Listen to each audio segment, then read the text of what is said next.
पूर्णज्ञं परमार्थमार्गवरदं सर्वज्ञपीठासनं संसारार्णवरारकं यतिवरं तत्त्वार्थसिद्धिप्रदं पारिव्राज्यशिरोमणिं श्रितपरं देवी कटाक्षान्वितं श्रीमच्छङ्करमाश्रितेस्तवरदं सर्वावतारं श्रये। श्रीमच्छङ्करमाश्रितेस्तवरदं सर्वावतारं श्रये। श्रुतिस्मृतिपुराणानाम् आलयं करुणालयं श्रुतिस्मृतिपुराणानाम् आलयं करुणालयं नमामि भगवत्पादशङ्करं नमामि भगवत्पादशङ्करं लोकशङ्करं లోకశంకరం. శ్రీ గురుభ్యో నమః. శ్రీ శ్రవణ ఛానల్కి శ్రోతలందరికీ కూడాను మరొకసారి స్వాగతం. ఈరోజు మనం 313వ శ్లోకం 314వ శ్లోకాన్ని చెప్పుకోబోతున్నాం అనమాట. ముందుగా 313వ శ్లోకాన్ని వినేద్దాం. కార్యప్రవర్ధనాద్బీజ ప్రవృత్తి పరిదృశ్యతే కార్యనాశాద్బీజనాశాః తస్మాత్ కార్యం నిరోధయేత్. ప్రతిపదార్థాన్ని చూద్దాం మనం. కార్యప్రవర్ధనాత్ కార్యము వృద్ధి పొందడం వల్ల బీజ ప్రవృద్ధి బీజముల యొక్క వృద్ధి పరిదృశ్యతే కనబడుతున్నది. కార్యనాశాత్ కార్యం యొక్క నాశనం వల్ల బీజనాశ బీజముల యొక్క నాశము కనబడుతోంది.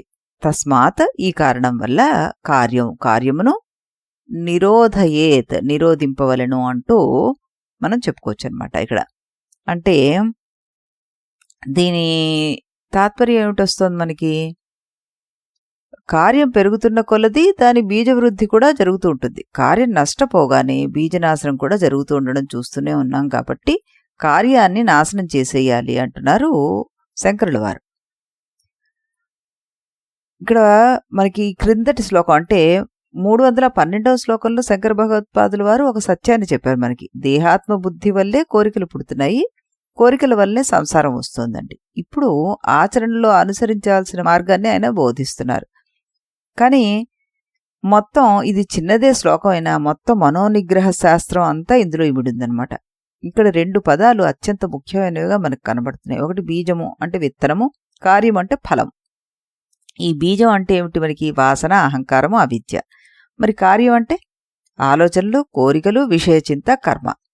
శంకరాచార్యుల వారు చెప్తున్నారు, ఫలాన్ని పెంచితే విత్తనం కూడా బలపడుతుంది, ఫలాన్ని ఆపితే విత్తనం కూడా ఎండిపోతుంది అంటున్నారు. ఇది ఎలా? కార్యము అంటే ఈ కోరికలు, విషయచింత ఇవన్నీ పెరుగుతుంటే వాటి మూలమైన బీజము అంటే వాసన కూడాను బలపడుతుంది. కార్యం ఆగిపోతే బీజం కూడా నశిస్తుంది. అందువల్ల సాధకుడు ముందుగా కార్యాన్నే నియంత్రించేయాలి అంటున్నారు. కామ ఏష క్రోధ ఏష రజోగుణ సముద్భవ మహాశనో మహాపాప్మ విధ్యేనమిహం వైరీనం అంటారు. అంటే కామమే ఈ శత్రువు, అది ఎప్పటికీ తృప్తి చెందదు. కోరికను పదే పదే తృప్తిపరిస్తే అది తగ్గదు, ఇంకా పెరుగుతూ ఉంటుంది.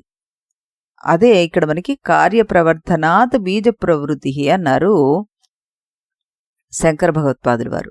యతో యతో నిశ్చరతి మనశ్చంచల స్థితం తతస్తతో నియమ్యై తదాత్మ అన్యేవ వశం నయేత్ అంటారు. అంటే మనసు ఎక్కడికి వెళ్తే మళ్ళీ అది ఆత్మవైపు తిప్పు నువ్వు, అదే నీ కార్య నిరోధం అవుతుంది అంటూ మనం చక్కగా చెప్పుకోవచ్చు. విద్యతే హృదయ గ్రంథి ఛిద్యంతే సర్వ సంశయాః క్షీయంతే చ అస్య కర్మణి తస్మిన్ దృష్టే పరావరే అంటారు ముండకోపనిషత్తులు. పరబ్రహ్మను దర్శించినప్పుడు హృదయ గ్రంథి తెగిపోతుంది, సంశయాలన్నీ నశించిపోతాయి, కర్మలు క్షీణించిపోతాయి. కర్మలు ఎందుకు క్షీణిస్తాయంటే అక్కడ కార్యానికి మూలమైన అహంకార బీజం ఎప్పుడైతే ఈ పరబ్రహ్మను దర్శించామో అది నశించిపోతుంది. కాబట్టి దుర్యోధనలో మొదట చిన్న అసూయ మాత్రమే, అతను దాన్ని ఆపలేదు, అది పెరిగింది. ఆ అసూయ ద్వేషంగా, కుట్రగా, యుద్ధంగా ఒక చిన్న బీజం మహావినాశనానికి కారణమైపోయింది. శంకరాచార్యులు వారు చెప్పిన ఈ కార్యప్రవర్ధనాత్ బీజ ప్రవృద్ధి అంటే ఇదే అన్నమాట. ఒక ఇంటి గోడలో చిన్న పగులు వస్తుంది. ఇంటి యజమాని అన్నాడు, ఇది చిన్నదే, వర్షాకాలం అయిపోయాక చేద్దాం అన్నాడు. వర్షాకాలం వచ్చేసింది, నీరు లోపలికి వెళ్ళిపోయింది, పగులు పెద్దదైపోయింది. కొన్ని నెలల తర్వాత ఆ గోడే కూలిపోయింది. చిన్న పగులే పెద్ద ప్రమాదానికి కారణం అవుతుంది. అలాగే చిన్న కోరిక పర్వాలేదు అనిపించితే అది వాసనను బలపరుస్తుంది. చిన్న చిచ్చు పెద్ద అగ్నికి కారణం. ఈ నీతి మొత్తం ఈ శ్లోకానికే వర్తిస్తుందన్నమాట. మనకి సుమతి శతకంలో మనకి అదే ముక్కని చెప్తారు. చిన్న కోరికను అలక్ష్యం చేస్తే అది సంసారాగ్నిగా మారిపోతుంది. శంకరాచార్యుల వారి భాషలో బీజం అంటే వాసన, అహంకారము, దేహాత్మ బుద్ధి, అవిద్య అని అనుకున్నాం కదా. ఇవి ఎలాంటివంటే కంటికి ఏమి కనిపించవు, కానీ వాటి కార్యాలు మాత్రం కనిపిస్తుంటాయి. ఉదాహరణకు ఓ మనిషి కోపడుతున్నాడు. కోపం కార్యం, దాని వెనుక నన్ను అవమానించారు అనే అహంకార బీజం ఉందన్నమాట. ఒక వైద్యుడు రోగి ఉన్నాడు అనుకుందాం. రోగి జ్వరానికి మాత్రం వేసుకున్నాడు, కానీ వ్యాధి కారణానికి సంబంధించిన చికిత్సను చేయలేదు. జ్వరం మళ్ళీ వచ్చింది. వైద్యుడు అన్నాడు, లక్షణాన్ని మాత్రం తగ్గించావు, కారణాన్ని నువ్వు చేసుకోలేకపోయావయ్యా అంటూ చెప్పి తాను ట్రీట్మెంట్ మొదలు పెడతాడనమాట. అలాగే మనం కూడా ఒక కోరికను అణచవచ్చు, కానీ దేహాత్మ బుద్ధి అలాగే ఉంటే కొత్త కోరికలు మళ్ళీ మళ్ళీ పుట్టుకొస్తుంటాయి. శంకరాచార్యుల వారు 2 స్థాయిలు చెప్పారు. కార్యాన్ని ఆపు, దాని ద్వారా బీజం క్షీణిస్తుంది, చివరకు జ్ఞానంతో ఆ బీజం నశించిపోతుంది అంటూ చెప్పి, విషయ చింతన తగ్గించుకో, కోరికల వ్యక్తీకరణను నియంత్రించుకో, మనస్సు ప్రశాంతపరిచేలాగా అవుతుంది. అప్పుడు అది వాసనలు బలహీనమైపోతాయి, ఆత్మజ్ఞానం స్థిరమైపోతుంది నీకు అంటూ కార్యనిరోధయేత్ అంటూ ఆయన అన్నారు. ఎందుకంటే బీజాన్ని నేరుగా పట్టుకోవడమే సాధకుడికి కష్టం, కానీ కార్యాన్ని నియంత్రించడం సాధ్యమే. ఓ సాధక, నువ్వు ప్రతిరోజు చేసే చిన్న చిన్న ఆలోచనలు, చిన్న చిన్న కోరికలు, చిన్న చిన్న స్పందనలు ఇవన్నీ అల్పమైనవిగా కనిపిస్తాయి, కానీ వాటినే పదే పదే పోషిస్తే అవే అహంకార బీజానికి ఎరువుగా మారుతాయి. కాబట్టి కోరికను పెంచుకోకు, విషయ చింతన పెంచకు. మనస్సు బయటికి పరిగెత్తిన ప్రతిసారి దాన్ని ప్రేమగా ఆత్మవైపు తిప్పు. అప్పుడు ఆ బీజం నీరు లేని విత్తనం వలె క్రమంగా శక్తిని కోల్పోతుంది. చివరకు జ్ఞానసూర్యుడు ఉదయించి అవిద్య అనే బీజం పూర్తిగా దహించబడిపోతుంది. బంధానికి కారణమైన బీజాన్ని నాశనం చెయ్యాలంటే ముందుగా దాని కార్యాన్నే మనం పోషించుకోవద్దు. కార్యనిరోధమే బీజనాశానికి ద్వారం, బీజనాశమే ముక్తి ద్వారం అంటూ మనం ఇక్కడ చక్కగా చెప్పుకోవచ్చు అన్నమాట. ఇప్పుడు మనం 214వ శ్లోకాన్ని చూద్దాం. వాసనావృద్ధితః కార్యం కార్యవృద్ధ్యా చ వాసనా వర్ధతే సర్వథా పుంసః సంసారో న నివర్తతే. ఇప్పుడు దీని ప్రతిపదార్థాన్ని చూద్దాం. వాసనావృద్ధితః, వాసనలు పెరగడం వల్ల కార్యము అంటే ఆలోచనలు, కోరికలు, కర్మలు పెరుగుతున్నాయి. కార్యవృద్ధాచ, కార్యం పెరగడం వల్ల కూడా వాసనలు మరింత పెరుగుతాయి. వర్ధతే, అభివృద్ధి చెందుతాయి అంటున్నారు. సర్వథా, అన్ని విధాల, పుంసః మనిషికి, సంసారము నా నివర్తతే, ఎన్నటికీ తొలగిపోదు. ఇంకా ఇవి పెరుగుతుంటే కొద్దీ అది తొలగిపోదు అంటూ చెప్పడం జరుగుతుంది. ఇక్కడ భావార్థం ఏంటి? వాసనలు పెరిగితే వాటి ప్రకారం ఆలోచనలు, కోరికలు, కర్మలు పెరిగిపోతాయి.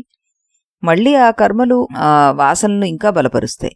ఈ విధంగా ఈ రెండు ఒకదాన్నొకటి పోషించుకుంటూ ఉంటాయి. అందువల్ల ఈ చక్రం కొనసాగినంత వరకు సంసారం తొలగదు అంటూ చెప్పారనమాట. ఇక్కడ మనకి శంకరాచార్యుల వారు 313వ శ్లోకంలో కార్యం పెరిగితే బీజం పెరుగుతుంది అంటూ, కార్యం నశిస్తే బీజం నశిస్తుంది అన్నారు. ఇక్కడికి వచ్చేసరికలా ఈ బీజము కార్యము మధ్య ఉన్న అన్యోన్య సంబంధాన్ని మరింత స్పష్టంగా చెప్తూ ఇది గంభీరమైన మానసిక సూత్రం అన్నారు. వాసన కార్యాన్ని పెంచుతుంది, కార్యం వాసన పెంచుతుంది. ఈ రెండు కలిసి సంసార చక్రాన్ని తిప్పుతూనే ఉంటాయి. ఒక చక్రం తిరుగుతున్నప్పుడు ఏది మొదలో చెప్పలేనట్టుగానే ఈ వాసన కార్యాల సంబంధం కూడా అలాంటిదే అంటూ ఈయన ఇక్కడ తేల్చారనమాట. ఇక్కడ మన భగవద్గీతలో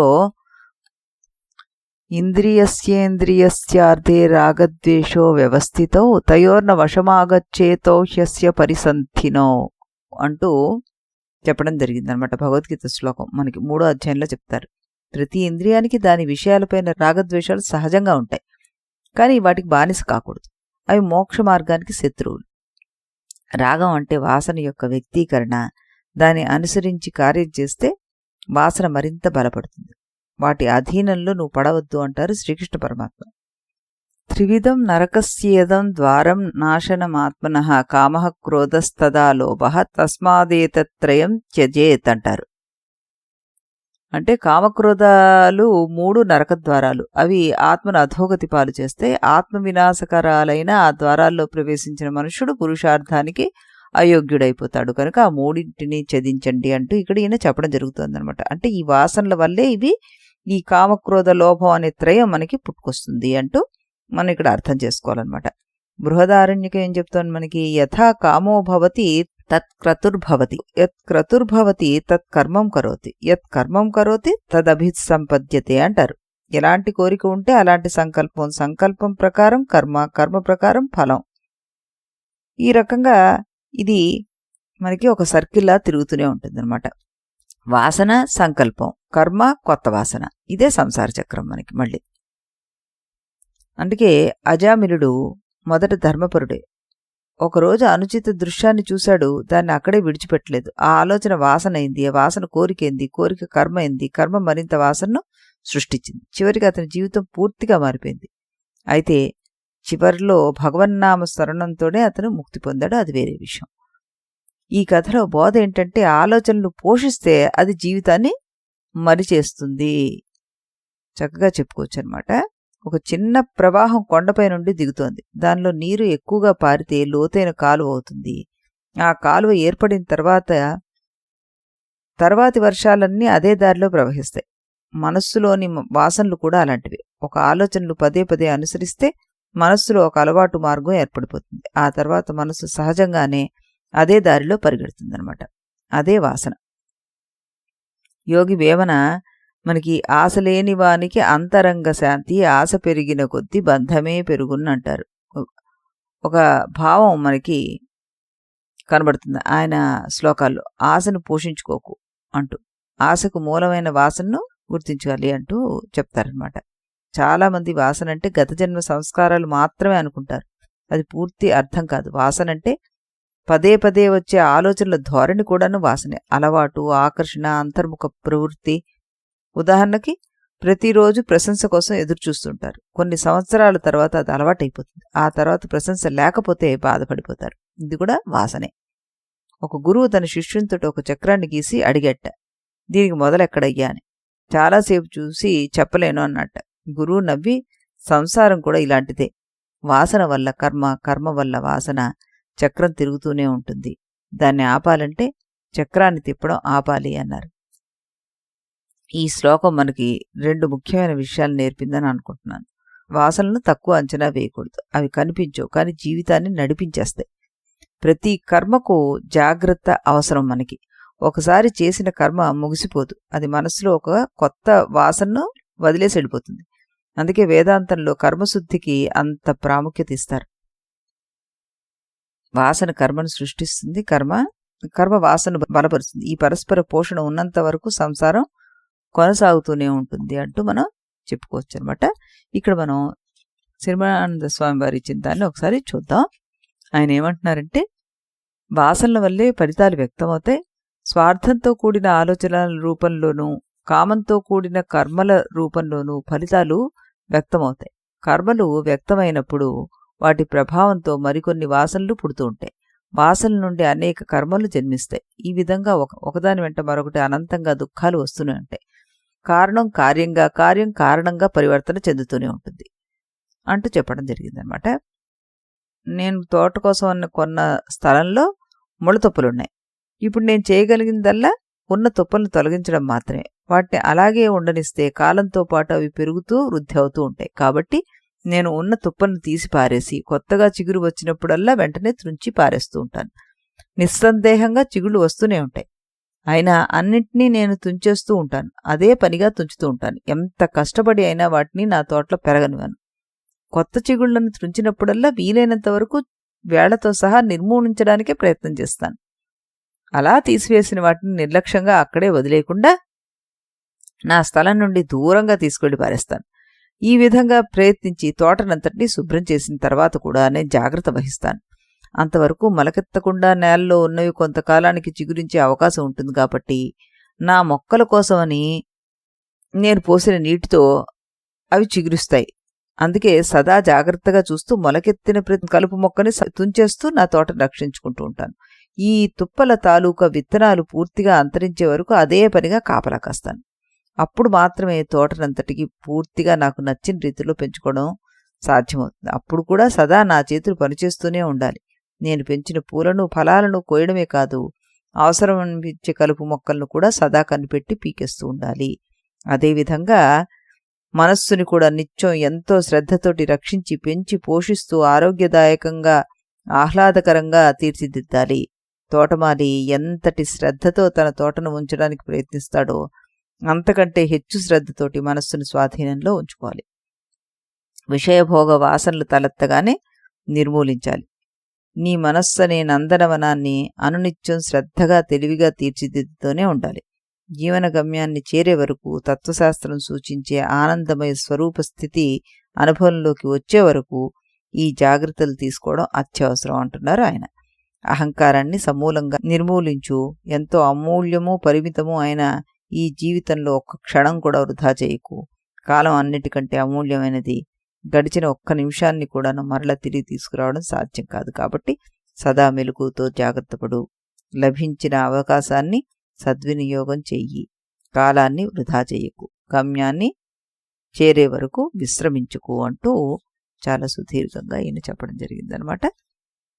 చక్కటి సందేశాన్ని మనం వినడం జరిగింది. మళ్ళీ మనం రేపు ఇదే సమయానికి ఇదే ఛానల్లో మరో 2 శ్లోకాలతో కలుద్దాం. అంతవరకు సెలవు. इति गुरुवाक्यम् इति गुरुवाक्यं विधि वेदान्तं विदितारकमिति ब्रह्ममु इति गुरुवाक्यं विधि वेदान्तं विदितारकमिति ब्रह्ममु इति मोदलिदि नडुमिदि तुदि తెలిసిన వాడేవాడుగా ఇది మొదలిది నడుమిది తుది తెలిసిన వాడేవాడుగా ఇది గురువాక్యం విధి వేదాంతం విదితారకమితి బ్రహ్మము ఇది గురువాక్యం.